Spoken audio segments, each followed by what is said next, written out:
রাধে রাধে প্রিয় ভক্তরা, কেমন আছো তোমরা সবাই? আশা করছি সবাই সুস্থ এবং খুব ভালো আছো। গোপাল সোনার আশীর্বাদে আর আমাদের শ্রীমতী রাধারানীর কৃপায় মংলা মুহূর্ত থেকে আর শ্রীধাম বৃন্দাবন থেকে নিয়ে চলে আসলাম খুবই সুন্দর দর্শন ভিডিও। দেখতে থাকো, আশা করি তোমাদের খুব ভালো লাগবে।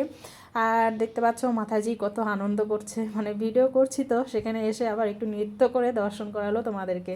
তো যাই হোক, আমাদের গুরু দাদুকে সকাল সকাল ব্রহ্ম মুহূর্তে দর্শন করতে পারলে, তারপরে আমার বাবার দর্শন করতে পারলে, তারপরে তো আমার বাবা এখানে গুরু মহারাজের সঙ্গে পরিক্রমা করে রাধাকুণ্ড শ্যামকুণ্ড, তো এখানে হচ্ছে গিরিরাজ পরিক্রমা করছিল। তো সেখান থেকে একটু তোমাদেরকে দর্শন করালাম যে এতটুকু বাচ্চা দেখো কত সুন্দর কীর্তন করতে করতে আমাদের গিরিরাজকে পরিক্রমা করছে।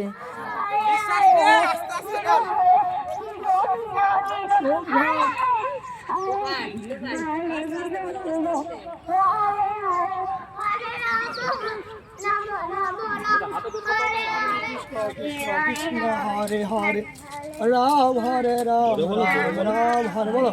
মুখে ধরো মুখে ধরো মুখে ধরো মুখে লাগাও মুখে লাগাও হাওয়া মুখে লাগাও। তো দর্শন করলে আমাদের গিরিরাজকে, আর এই যে গিরিরাজের তটে দেখো আমাদের কত গৌমাতা দর্শন দিচ্ছে সকাল সকাল। তোমরাও দর্শন করো এবং তোমরাও খুব তাড়াতাড়ি রাধারানীর কৃপা লাভ করে শ্রীধাম বৃন্দাবনে চলে আসো, কারণ আমাদের শ্রীমতী রাধারানীর কৃপা না হলে কিন্তু কেউ ব্রজধামে পা রাখতে পারে না। একমাত্র আমাদের শ্রীমতী রাধারানীর কৃপা হবে, বৃন্দাবনের ব্রজে যারা মহাত্মা সন্ত্রা আছে যাদের কৃপা হবে তবেই কিন্তু এই বৃন্দাবন ধামে আসতে পারবে।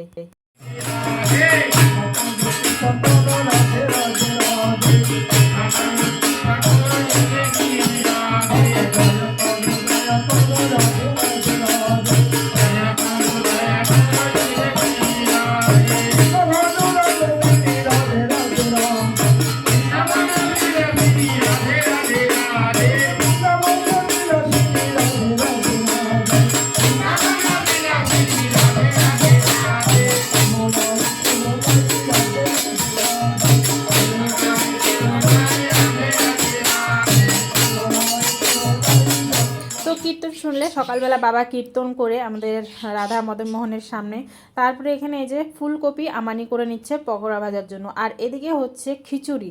আজকে সকাল সকাল, এটা হচ্ছে দ্বাদশীর দিনকার দর্শন করতে পারছো। সকাল সকাল আজকে বাবা কিন্তু গিরিরাজ যায়নি, তো দ্বাদশীর দিন বাবা গিরিরাজ পরিক্রমা যায় না, শ্রীমতী রাধারানী পরিক্রমা করে এবং সেখানে নিত্য স্নান চলে। তারপরে কিন্তু দ্বাদশীর দিন আমাদের মদনমোহনকে বাবা নিজে হাতে কিন্তু সকাল সকাল এই যে দেখো খিচুড়ি, বেগুন ভাজা এবং ফুলকপির পকোড়া রান্না করে তারপরে আমাদের মদনমোহনকে ভোগ লাগায়। তারপরে সেই প্রসাদ আমরা পাই এবং পারণ সারি।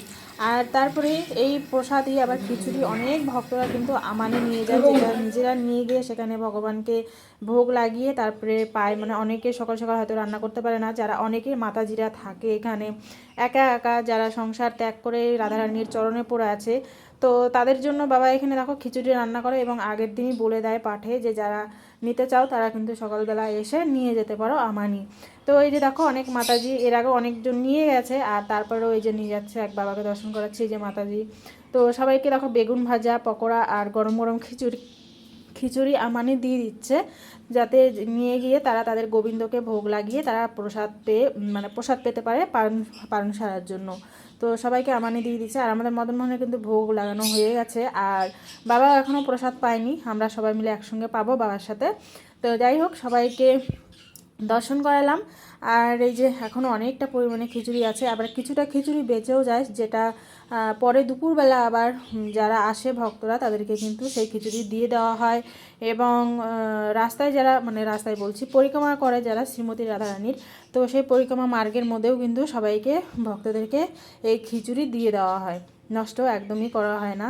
তো যেহেতু আমাদের শ্রীমতী রাধারানীর প্রসাদ, এটা মহাপ্রসাদ, শ্রীমতী রাধারানীর কৃপা হবে তবেই কিন্তু এক একটা অন্ন ধামে এসে পাবে। এরকম সন্ত্রা নিজে হাতে করে এরকম রন্ধন করে তারপরে যে প্রসাদ পাওয়া, এটা তো অনেক অনেক অনেক জন্মের স্বীকৃতি, তবেই কিন্তু পাওয়া যায়।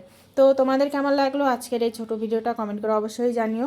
আর এই যে অনেকটা খিচুড়ি বেঁচে গেছে, এগুলো কিন্তু মানে পরে দুপুরবেলা আবার দিয়ে দেওয়া হবে। তো সবাই ভালো থাকবে, সুস্থ থাকবে।